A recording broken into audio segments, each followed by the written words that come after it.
Hi అందరికీ welcome to my channel. ఈరోజైతే sweet కార్న్తోనైతే crispy corn చేస్తున్నాను. ఇదైతే చాలా టేస్ట్ ఉంటుంది. మనం రెస్టారెంట్లోనే తింటాం కదా, అదే ఇప్పుడు నేనైతే ఇంట్లో ట్రై చేస్తున్నాను. ఫస్ట్ అయితే స్వీట్ కార్న్ అయితే బాగా ఉడికించుకోవాలి. కొంచెం ఉప్పేసి ఉడికిన దాంట్లోనైతే బాగా చల్లబెట్టుకోవాలి. వీటినైతే స్టెయినర్లో వేసి చల్లగా అయిన తర్వాతనైతే ఇందులోనైతే ఒక స్పూన్ కార్న్ఫ్లోర్, ఒక స్పూన్ బియ్యపిండి వేసి అయితే కొంచెం కారం, కొంచెం ఉప్పు అయితే మనం టేస్ట్‌కి తగినంతనైతే వేసుకొని అయితే కొన్ని వాటర్ వేసుకొని అయితే కలుపుకోవాలి.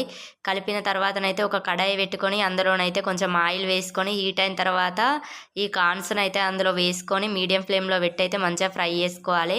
స్వీట్ కార్న్ ఉడికిన తర్వాతనైతే బాగా చల్లార్చుకోవాలి. చల్లార్చుకోకపోతేనైతే అవి ఇట్లా మనం నూనెలో వేసినప్పుడైతే మొత్తం చిల్లుతాయి మీద. అందుకే వాటిని బాగా చల్లబెట్టుకొని ఆయిల్లో ఫ్రై చేసుకుంటేనైతే క్రిస్పీ కార్న్ రెడీ అవుతుంది. ఇలా చేసుకోండి.